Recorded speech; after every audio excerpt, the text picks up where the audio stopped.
to address the problem of globalization and social media to project management at companies.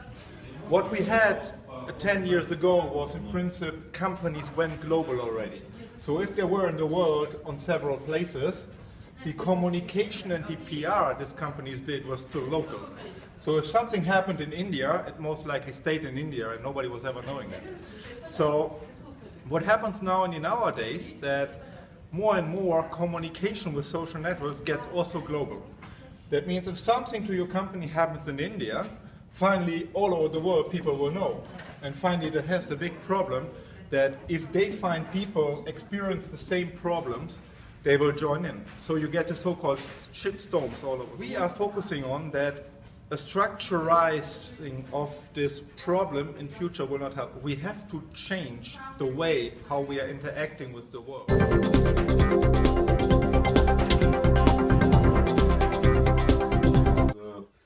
About the American musician whose guitar was broken during his trip by United Airlines, wrote a song and posted it with YouTube.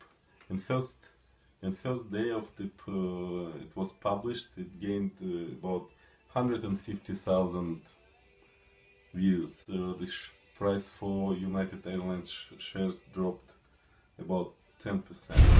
Dell Problem 2005-2006 caused by bloggers complaining about service quality. After an increase of profit by 52% in the year 2005, the share price dropped by 25% and then down to 40% when the bloggers issue became a shitstorm. It took Dell almost 2 years to get the bloggers issue solved by really solving when problems with service. Hi. Here is one more result about how world community reacted into top company Samsung with his product S4 module. So one worldwide blogger just explained his thoughts that is not good enough, and even employees of this company reacted on this blogger and followed him. Thank you. Depending on this example, we need to change the way of management. Sure.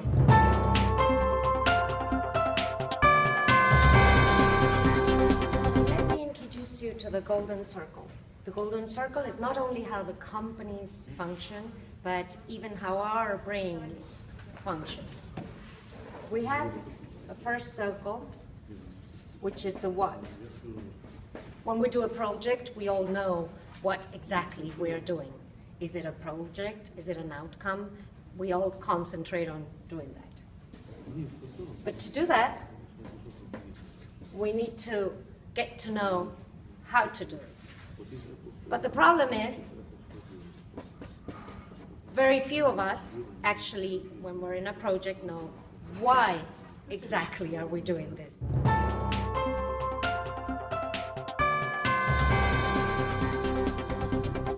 We should not only hire people who share our values, but also we should communicate our idea and explain them why they should do this.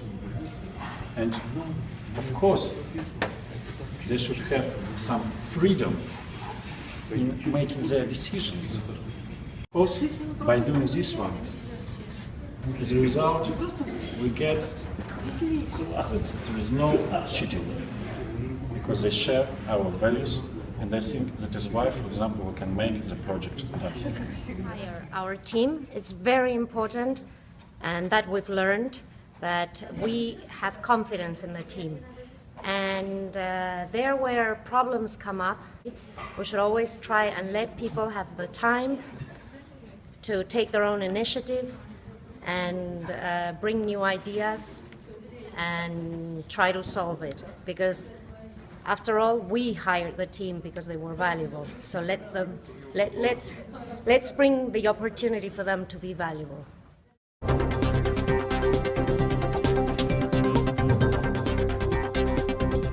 So guys, don't you think we should mention how a leader should be empathetic with his followers? How not only he should expect results, Something but that the leadership will change for sure. I mean, organizations in future will be more like families than like organizations. And I think we had that a lot of years ago with all these startups that happened a lot of years ago. Today it moves to corporation level, and that's why they put structures in place. I think. Because project management now, it's not only somebody who knows diagram of Gantt or Petri. Now he's a leader who is inspired. I don't think that in all countries these changes will be, because for example in Russia it's much more closer, and the companies not responsible to give the information for their staff.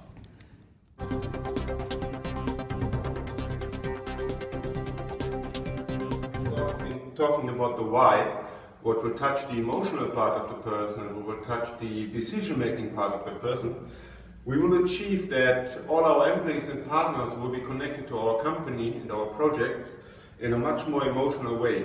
So what we will get by that is very, very independent, self-regulating people that will, in the right moment, to make the right decisions. People will simply emotionally want to do the right thing. This example very, very much focuses or follows the example of Virgin Airlines, who managed to at least implement this logic deeply in the structure. So, as the conclusion, we in future will focus more on the why we are doing things. And by doing this, we will be able to avoid the upcoming problems with social media, incidents, with problems all over projects. Changing the culture of our company and getting people involved on the belief level will make us ready to the new threats in the new global world, we believe. We believe in it. That's the way to go. Thank you.